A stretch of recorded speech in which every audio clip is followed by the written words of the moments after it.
नमस्कार, आप देख रहे हैं सत्य हिंदी। मैं निकिता आपके साथ। एक नजर डालते हैं अब तक की सुर्खियों पर। ट्रंप ने अब ग्लोबल टैरिफ बढ़ाकर किया 15%, 24 घंटे में बदला आदेश।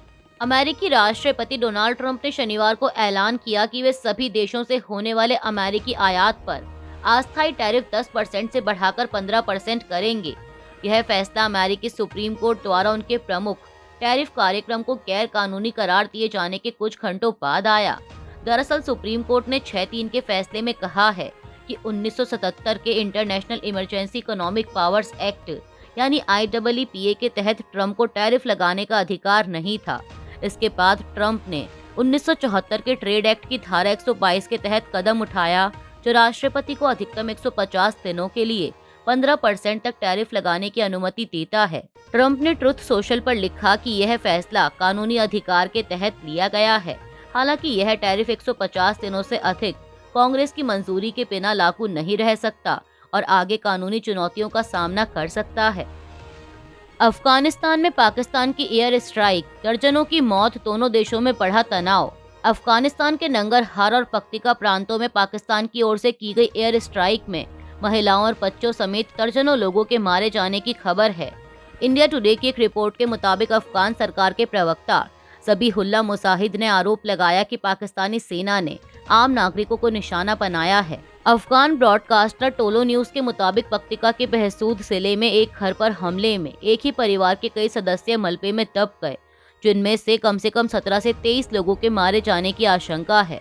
पाकिस्तान ने हमले की पुष्टि करते हुए कहा कि यह कार्रवाई हाल के आतंकी हमलों के जवाब में की गई, जिनमें 11 सैनिकों की मौत हुई थी। पाकिस्तान के सूचना मंत्रालय के अनुसार ऑपरेशन में तहरीके तालिबान पाकिस्तान यानी TTP और इस्लामिक स्टेट से जुड़े ठिकानों को निशाना बनाया गया।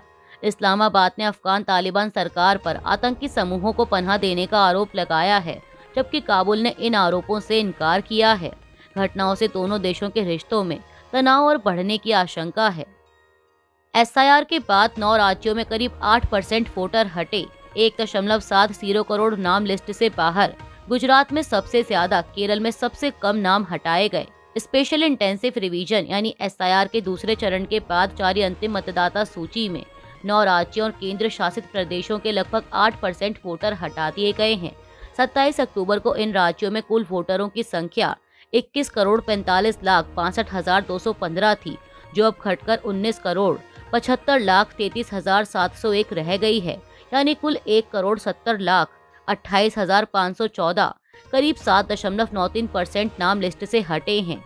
गुजरात में सबसे ज्यादा 13.40% और केरल में सबसे कम 3.22% वोटर हटाए गए। केंद्र शासित प्रदेशों में अंडमान निकोबार में 16.87% और लक्षद्वीप में सिर्फ 0.36% नाम हटे। छत्तीसगढ़ 11.77%, गोवा 10.76%, पुडुचेरी 7.5%, मध्य प्रदेश 5.96% और राजस्थान 5.74% में भी कटौती हुई है। पश्चिम बंगाल, उत्तर प्रदेश और तमिलनाडु की अंतिम लिस्ट अभी आनी बाकी है। पश्चिम बंगाल में विवाद के बीच सुप्रीम कोर्ट ने 28 फरवरी तक सूची जारी करने की अनुमति दी है। इस बीच चुनाव आयोग ने बाकी 22 राज्यों में भी अप्रैल 2026 से SIR शुरू करने की तैयारी करने को कहा है। AI समिट विवाद पर बीजेपी का देश भर में प्रदर्शन, कांग्रेस से की माफी की मांग। बीजेपी ने 21 फरवरी को देश भर में कांग्रेस के खिलाफ विरोध प्रदर्शन किया। यह प्रदर्शन नई दिल्ली में हुए इंडिया AI इम्पैक्ट समिट में इंडियन यूथ कांग्रेस के शर्ट उतारकर किए गए विरोध के खिलाफ था। मुंबई के ठाणे में बीजेपी कार्यकर्ताओं ने लोकसभा में विपक्ष के नेता राहुल गांधी को काले झंडे दिखाए, जब वह 2014 के मानहानि मामले में कोर्ट जा रहे थे। दिल्ली, जम्मू, जयपुर और सूरत में भी प्रदर्शन हुए। केंद्रीय मंत्री किरेन रिजिजू ने कांग्रेस पर देश को बदनाम करने का आरोप लगाया और माफी की मांग की। बता दें कि इंडियन यूथ कांग्रेस कार्यकर्ताओं ने समिट स्थल पर टी-शर्ट उतारकर अमेरिका के साथ ट्रेड डील के खिलाफ नारे लगाए थे। इस घटना की आलोचना बसपा प्रमुख मायावती, BRS नेता KT रमा राव, TDP के नारा लोकेश और YSR कांग्रेस के प्रमुख YS जगन मोहन रेड्डी ने भी की। नेताओं ने कहा कि अंतर्राष्ट्रीय मंच पर ऐसा विरोध देश की छवि को नुकसान पहुंचाता है। अमेरिकी राजदूत के बयान पर अरब इस्लामिक देशों का कड़ा विरोध, वेस्ट एशिया पर की थी टिप्पणी, अब थी सफाई। अरब और इस्लामिक देशों ने 22 फरवरी को इसराइल में अमेरिकी राजदूत माइक हकाबी के उस बयान की कड़ी निंदा की जिसमें उन्होंने कहा था कि इसराइल को बाइबल के अनुसार वेस्ट एशिया के बड़े हिस्से पर अधिकार है। यह बयान दक्षिणपंथी कमेंटेटर और इसराइल के आलोचक टकर कार्लसन के पॉडकास्ट में दिया गया था। हकाबी ने पहले कहा कि अगर वे सब कुछ ले लें तो ठीक रहेगा, हालांकि बाद में इसे बढ़ा चढ़ाकर कहा गया बयान बताया। इसके बाद यूएई, सऊदी अरब, मिस्र, जॉर्डन, पाकिस्तान, इंडोनेशिया, तुर्की, कतर समेत कई देशों और Organisation of Islamic Cooperation, Arab League और गल्फ कोऑपरेशन काउंसिल ने संयुक्त बयान जारी कर इसे खतरनाक और भड़काऊ बताया। देशों ने कहा कि यह बयान यूएन चार्टर और क्षेत्र में शांति प्रयासों के खिलाफ है। सऊदी अरब ने इसे गैर जिम्मेदाराना कहा, जबकि जॉर्डन ने इसे क्षेत्रीय संप्रभुता पर हमला बताया। फिलिस्तीनी अथॉरिटी ने भी बयान की आलोचना की। इसराइल में अमेरिका के राजदूत माइक हकाबी ने मध्य पूर्व पर इसराइल के कथित बाइबल अधिकार वाले अपने बयान पर सफाई दी है।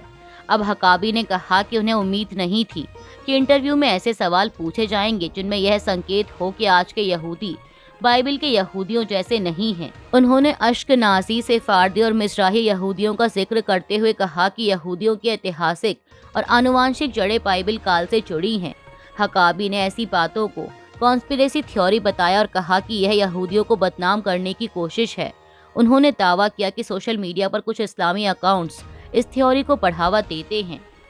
अभिमुक्तेश्वरानंद के खिलाफ पॉक्सो मामले में एफआईआर दर्ज करने का आदेश। प्रयागराज के एडीजे रेप एवं पॉक्सो स्पेशल कोर्ट ने शंकराचार्य स्वामी अभिमुक्तेश्वरानंद सरस्वती और उनके शिष्य स्वामी मुकुंद आनंद गिरी के खिलाफ यौन शोषण के आरोपों में एफआईआर दर्ज करने का आदेश दिया है।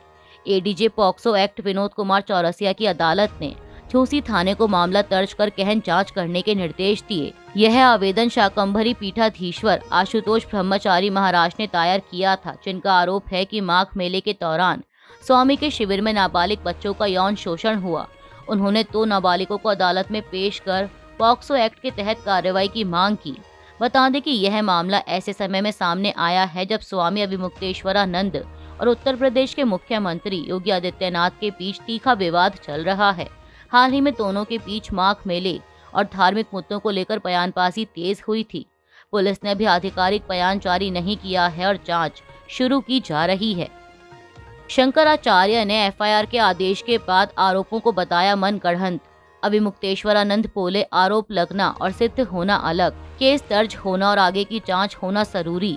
स्वामी अभिमुक्तेश्वरानंद। प्रयागराज की एडीजे रेप एवं पॉक्सो स्पेशल कोर्ट द्वारा एफआईआर दर्ज करने के आदेश पर शंकराचार्य स्वामी अभिमुक्तेश्वरानंद सरस्वती ने प्रतिक्रिया देते हुए आरोपों को पूरी तरह निराधार और मनगढ़ंत बताया है। उन्होंने कहा कि किसी पर आरोप लगना और आरोप सिद्ध होना अलग बात है, इसलिए उन्हें किसी तरह की चिंता नहीं है। उनका दावा है कि शिकायतकर्ता ने अलग अलग शपथ पत्रों में अलग कहानियां दी हैं, जिससे मामला संदिग्ध लगता है। अभिमुक्तेश्वरानंद ने आरोप लगाया कि यह केस उनकी गौ माता की रक्षा को लेकर चल रही मुहिम को रोकने के लिए साजिश के तहत दर्ज कराया गया है। उन्होंने कहा कि वे न्यायालय की प्रक्रिया में पूरा सहयोग करेंगे और सच्चाई सामने आएगी। पुलिस जांच पर सवाल उठाते हुए उन्होंने निष्पक्ष जांच की मांग की, लेकिन अदालत पर भरोसा जताया। उन्होंने दोहराया कि उनका मठ खुला स्थान है जहां हमेशा लोग मौजूद रहते हैं, इसलिए लगाए गए आरोप बेबुनियाद हैं। शंकराचार्य स्वामी अभिमुक्तेश्वरानंद ने आगे कहा कि तभी हमारे खिलाफ दर्ज किए गए झूठे केस की सच्चाई सबके सामने आएगी और दोषियों को सजा मिल सकेगी। इसलिए केस दर्ज होना और आगे की जांच होना जरूरी है। कोर्ट को इस पर जल्दी काम करना चाहिए और ज्यादा समय नहीं लेना चाहिए, क्योंकि बहुत लोग इस मामले को देख रहे हैं। गवाही दर्ज हो और जल्द फैसला लिया जाए। जो गलत है वह गलत ही रहेगा। जो झूठा केस दर्ज किया गया है वह आखिरकार झूठा साबित होगा। अभी के लिए इतना ही। बाकी की देश दुनिया की बड़ी खबरों के लिए जुड़े रहिए सत्य हिंदी के साथ। Copyright disclaimer under Section 107 of the Copyright Act 1976. Allowance is made for fair use for purposes such as criticism, comment, news reporting, scholarship, and research. Fair use is a use permitted by copyright statute that might otherwise be infringing.